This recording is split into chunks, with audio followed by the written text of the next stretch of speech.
Welcome to the third episode of Angelic Encounters, How to Negotiate with a Goblin. Not all encounters or situations in TTRPG should come down to spell and sword and gun. Sometimes the pen, or the tongue, may be mightier than the sword. Alliances, truces, deals, all of these are outcomes our characters should be pursuing in addition to crushing our enemies and seeing them driven before us, and hear the lamentations of the women. you know how it goes. The topic of today is not how to roleplay your character. That may be a topic for another day. We're not talking about putting on a funny voice or an accent, which isn't necessarily even role-playing, nor are we talking about what role-playing actually is, making decisions based on your character's motives, needs, or desires. No, what we are discussing today is the mechanical resolutions for social interactions and conflicts in various TTRPGs. This video is intended for game masters, though players may find some value in it. The purpose is to highlight various general approaches that different RPG systems take to social interactions, as a way of helping GMs to critically think about what they want from such mechanics, and help them find their preferred system. Unlike our How to Kill a Goblin series before this, I will not be working through a series of example debates in these various systems in a way to showcase the rules. No, instead, we will be looking at several broad examples of ways that different RPGs approach social skills and the like, and to provide some examples of RPGs and their mechanics for that particular approach. Some RPGs have no rules relating to persuasion, relations, reactions, or diplomacy, while some have entire subsystems for convincing an NPC that are as detailed as some combat systems. Most RPGs are somewhere in between. We'll start with the least mechanized and move across the spectrum to the most mechanized. Let's begin.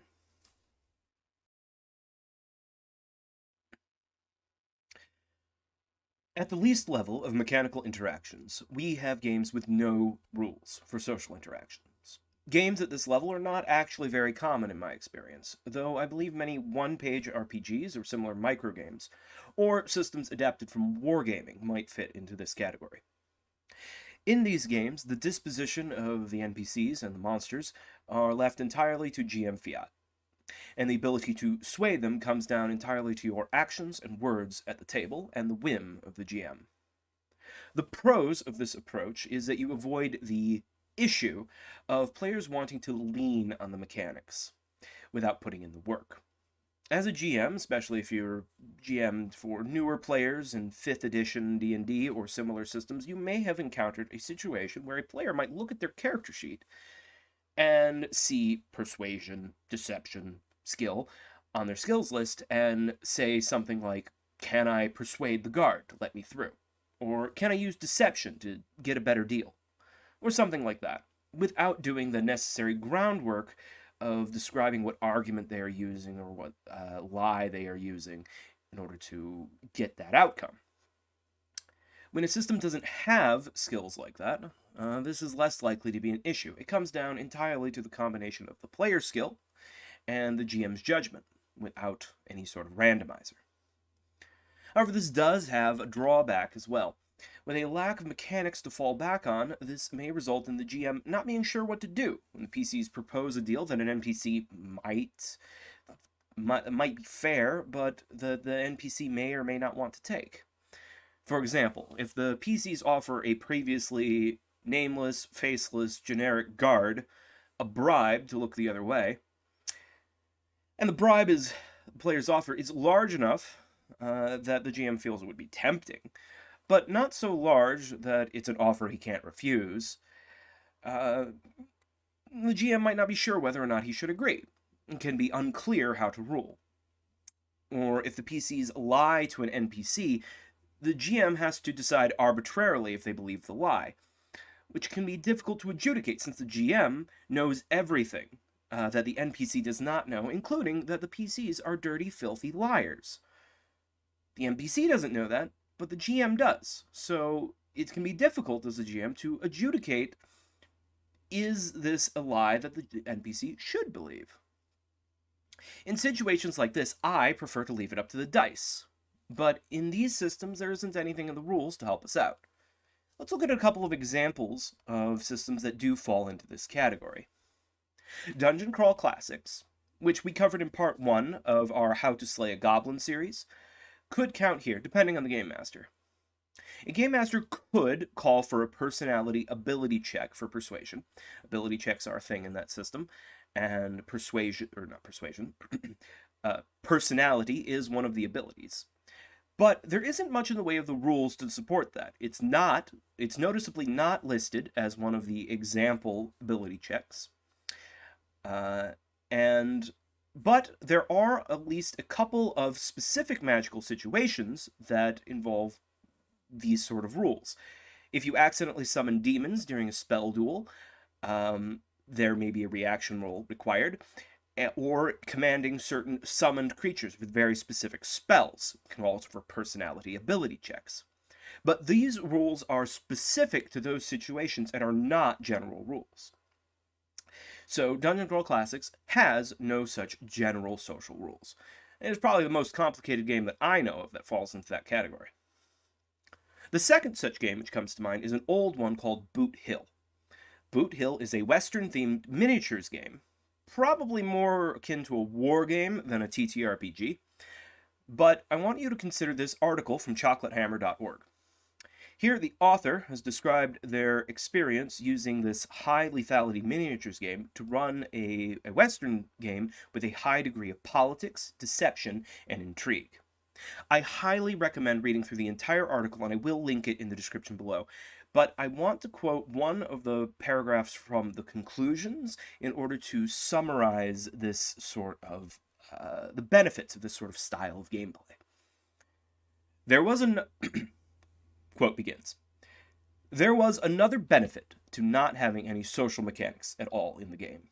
Counterintuitive though it might seem for a game about managing adversarial relationships without combat, while combat in Boot Hill is decided immediately and obviously, and is thus very well suited to open dice rolls.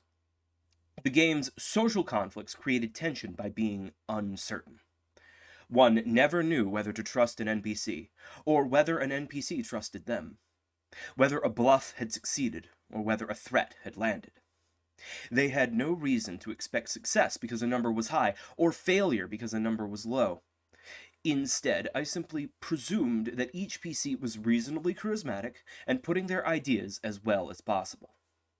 From this position, I used my well-developed understanding of the game's NPCs to determine whether they would be fearful, greedy, honest, smitten, lonely, tempted, or reasonable enough to be persuaded.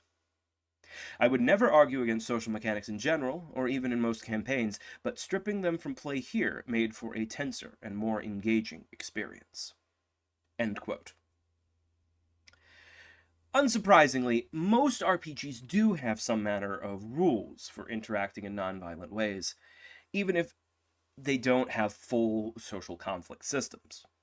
These lighter but extant rules can be broken into two broad categories, which I will refer to as reaction roles and influence skills. These are sometimes combined together. We'll talk through each part with some examples next. Reaction roles, I believe, correct me if I'm wrong in the comments below, are the oldest rules for social situations in TTRPGs. Many old school RPGs have them, and a lot of OSR-inspired systems use them as well.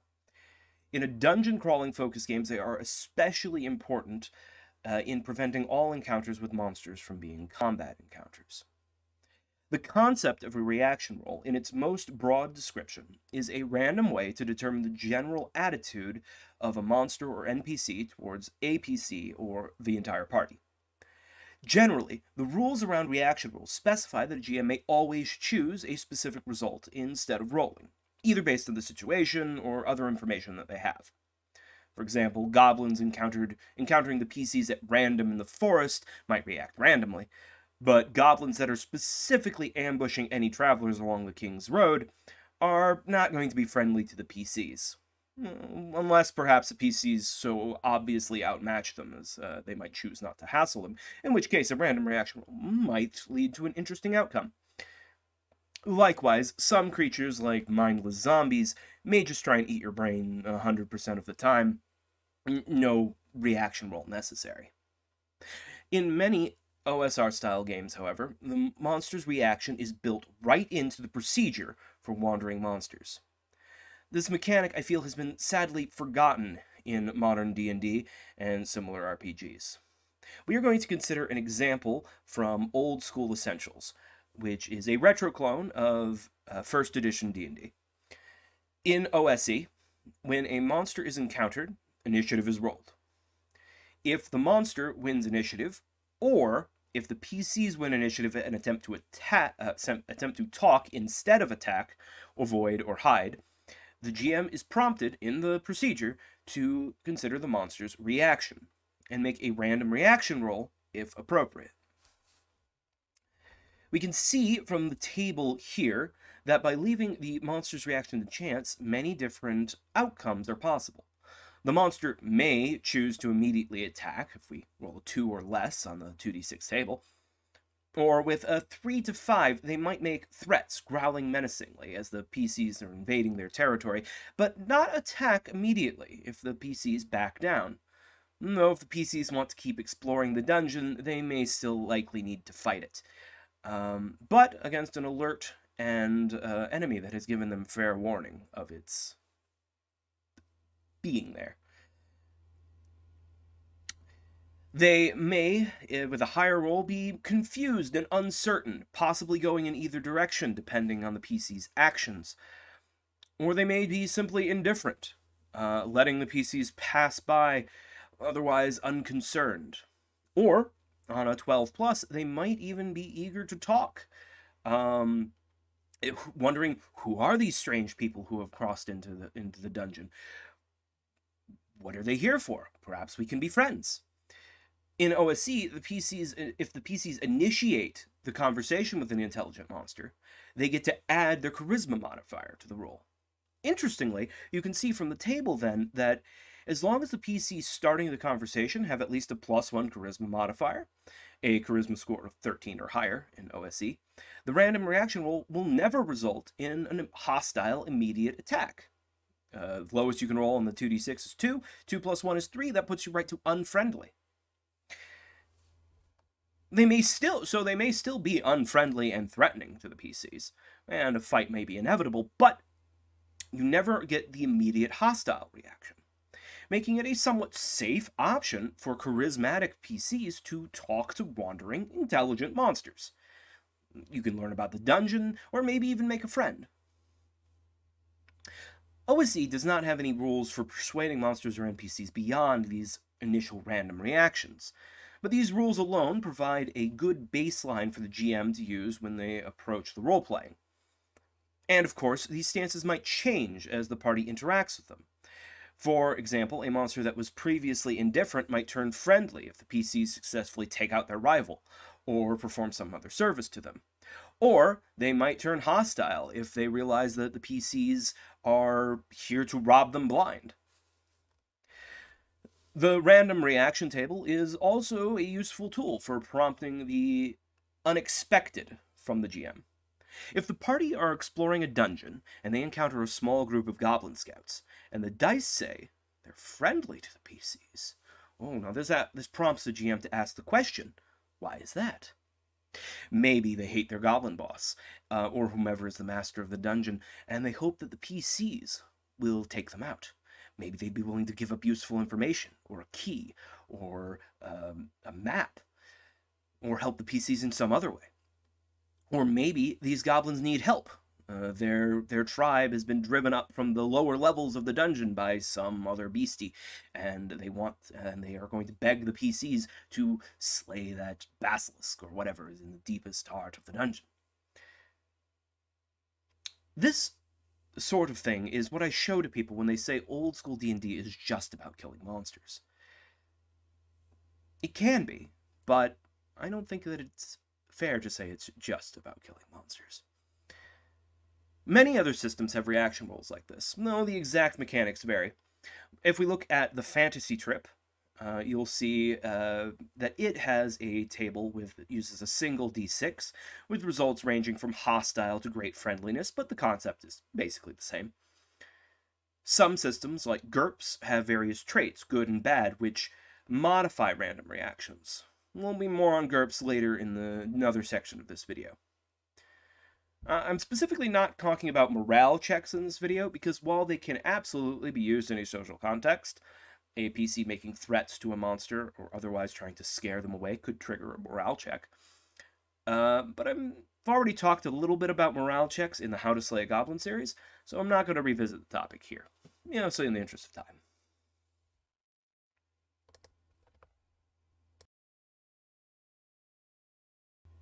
Next, we're going to talk about skills. Many TTRPGs have skill systems.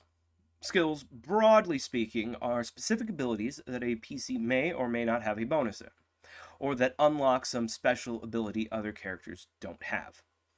Sometimes characters put a number of skill points into a list of skills, dividing up their potential competency as they like. Other times they may pick from a list of skills to be considered trained or proficient in. Sometimes there may be class-specific bonuses to certain actions. In most skill systems, you will have one or more skills that relate to social interaction. These skills have names like persuasion, deception, fast talk, sex appeal, seduce, influence, diplomacy, intimidation, etc., depending on the system. I'm going to start by looking at D&D 5e as an example. D&D 5e has no reaction rolls in raw, rules as written, though you can of course add them in as a homebrew, as a house rule. But it does still have skill proficiencies for persuasion, deception, and intimidation, available to characters to learn from their class or background. To be honest, I consider 5e a poor implementation of social skills. The mechanics are lacking.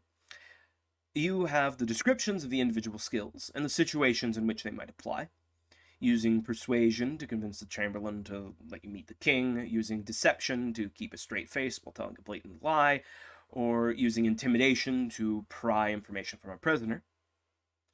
But other than the general DCs by difficulty table, and the insight skill proficiency specifically calling out it being used to detect lies, there isn't much else in the way of mechanical guidance here. And so it can be a problem for new dungeon masters to either calling for charisma rolls too frequently, or not having a clear understanding of what DCs to set, or just knowing what sort of things should or should not be possible.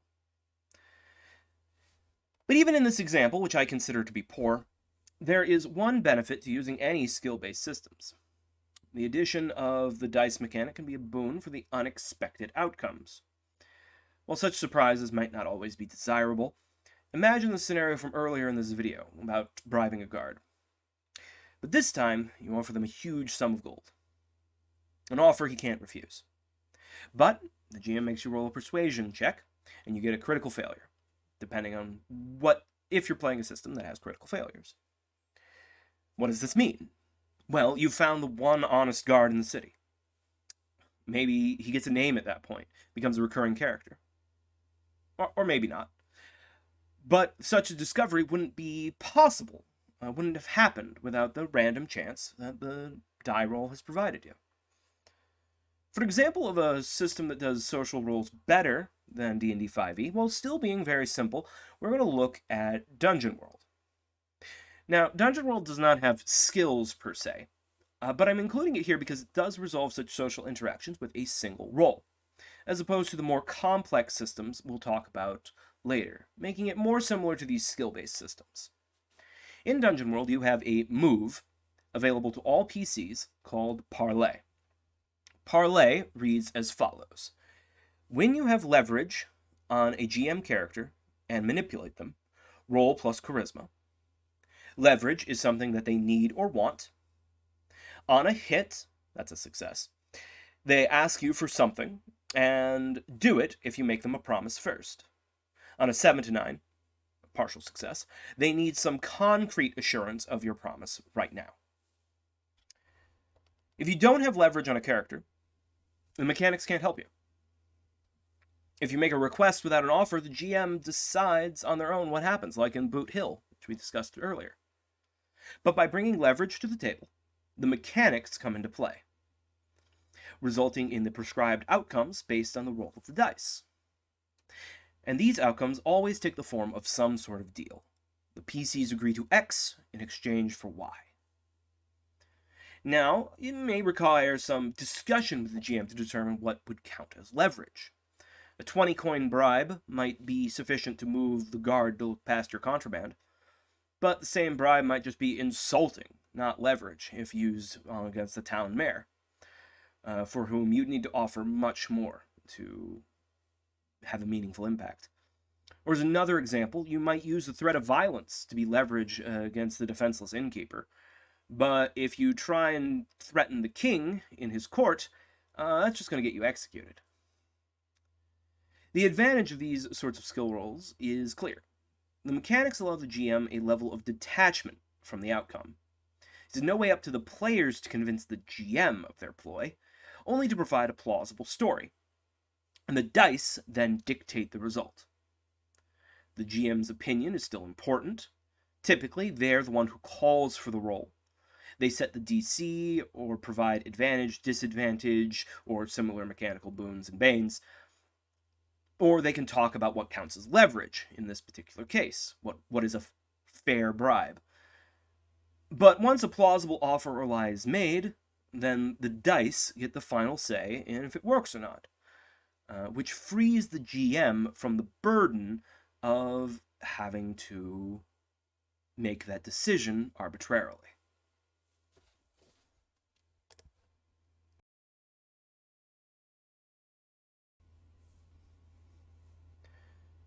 Some systems combine the two, having random reactions and also skills that interact with those random reactions. For an example of this, we're going back to GURPS, my favorite TTRPG, which we covered in part 1 of How to Slay a Goblin. In GURPS, you have a random reaction table, similar to but larger than the one we looked at from Old School Essentials before. On this table, the GM rolls 3d6 with a bonus or penalty based on the character's traits. Advantages or disadvantages, such as high or low appearance values, good or bad reputations, the charisma trait, status, rank, clothing and style, and more can modify your roll. I particularly like this reaction roll table as it breaks down what the reaction means in detail for various situations. But in GURPS, if you're actively trying to get a good reaction roll, there is a suite of influence skills that can be used to dictate a target's reaction to you. The skills you can use here are diplomacy, fast talk, intimidation, savoir-faire, sex appeal, or streetwise, depending on the approach you are using, the person you're interacting with, and the general situation. Using these skills is a type of opposed roll called a quick contest between your skill level and the target's will attribute. If you win this quick contest, you get a good reaction from the NPC. Very good if you use sex appeal. Yep. On any other outcome, the NPC results your clumsy attempt at manipulation, and this gives you a bad reaction. Very bad if you attempted intimidation. People don't like being threatened. The exception to this is the diplomacy skill, where you make a random reaction roll alongside the diplomacy roll and take the better result, making it the safe choice. It never hurts to be polite. Other systems work similarly. We can look at the persuasion skill in Savage Worlds Deluxe, for example, which shifts the current result on your initial reaction table, up or down based on your level of success.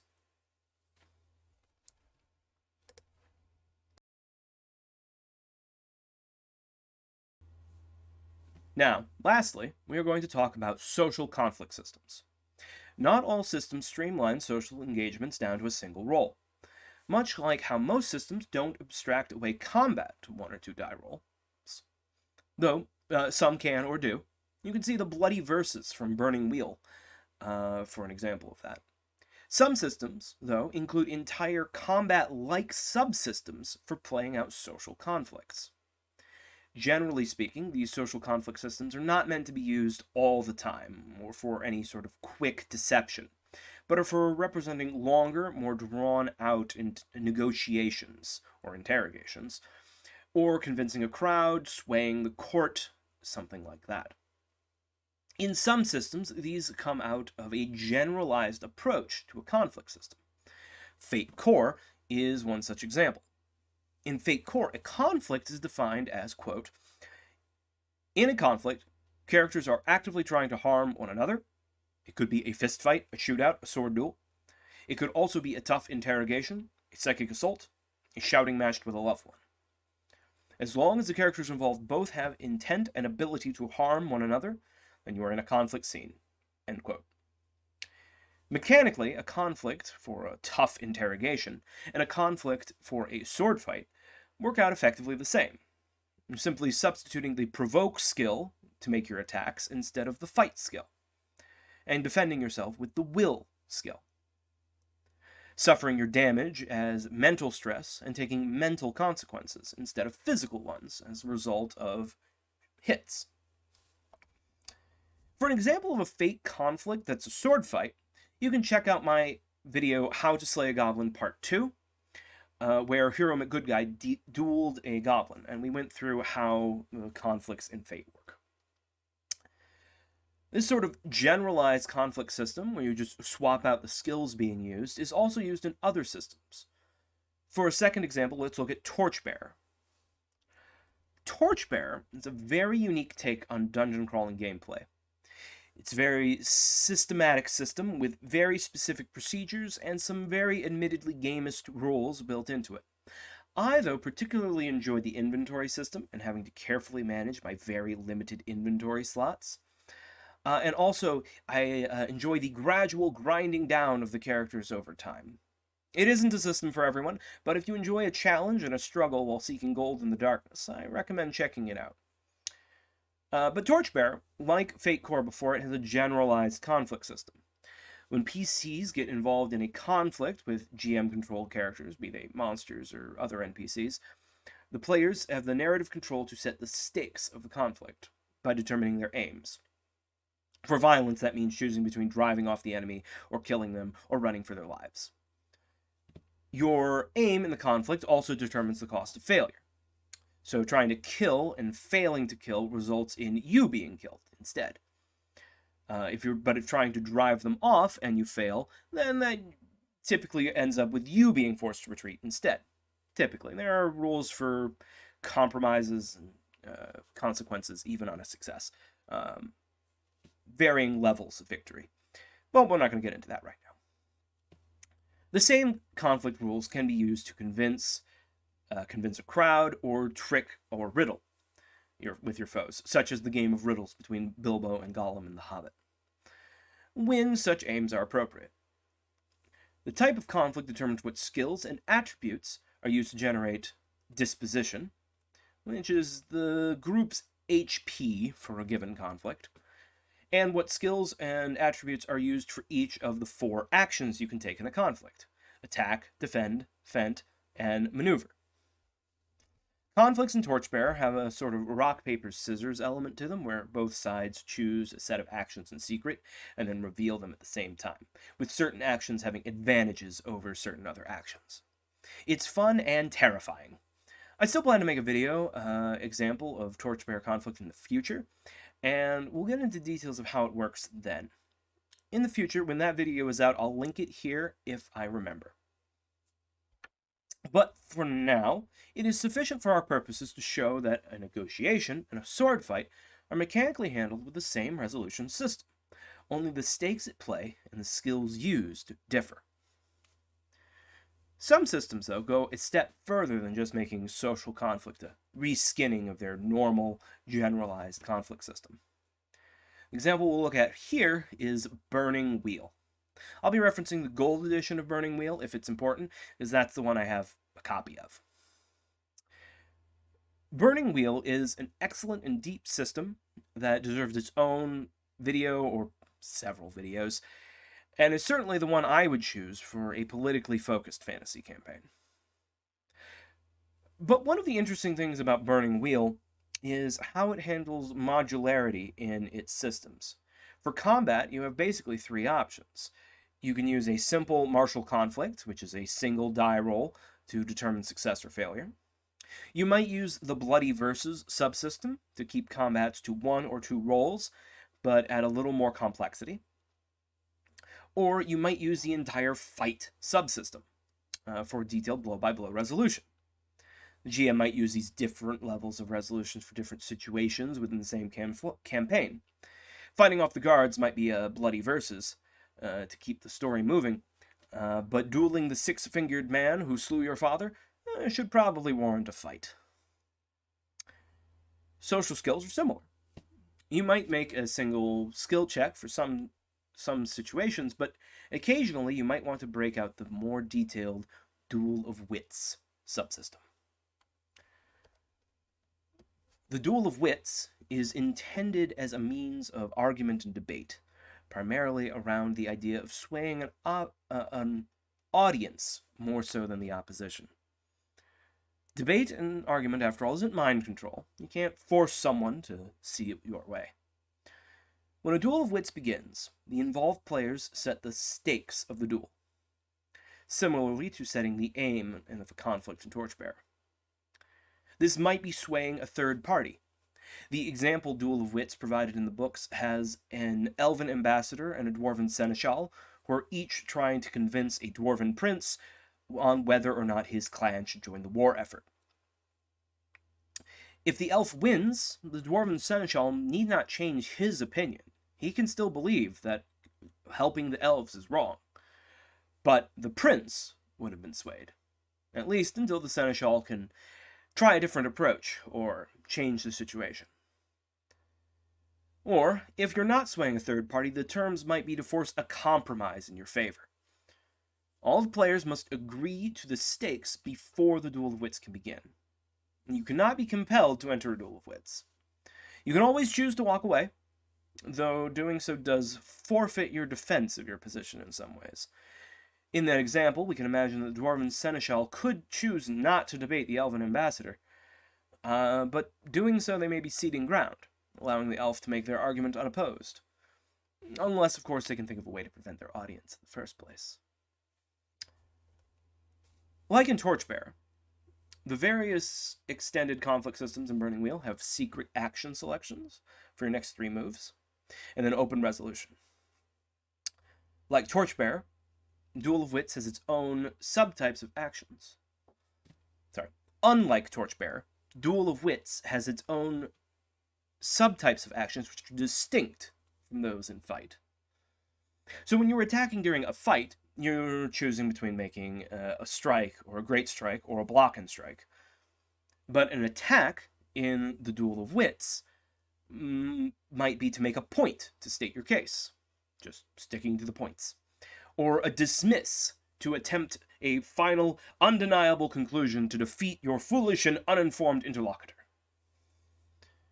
In both cases, these various actions call upon the use of different skills, and interact with possible opposed actions in complex ways. For example, if you were making a point while your opponent is avoiding the topic, then your actions are opposed. Only one of you makes progress as you roll against each other. But if the foe is instead attempting to make their own point against point, then you both test independently, both of you possibly taking damage to your body of argument, which is the Duel of Wits equivalent to hit points. So you can see all various actions and a brief idea of how they interact in this table here. And that is all I have to say on the Duel of Wits for now. Thank you all for watching this dive into the various social mechanics from various TTRPGs. If you haven't seen it before, please check out my first series on this channel, How to Slay a Goblin, where we looked at various combat examples from various TTRPGs. Our next video will be the one I promised before, and I feel will be an even more appropriate follow-up to this video, an example conflict played out in Torchbearer. So please make sure you are subscribed to this channel for our future content, and check out all of our links to our socials and Start Playing page in the description. Give this video a like, and leave a comment telling me what RPG mechanics I should cover next, or ask a general GMing question, and I might cover it in a future video. Thank you all for watching, and I'll see you next time.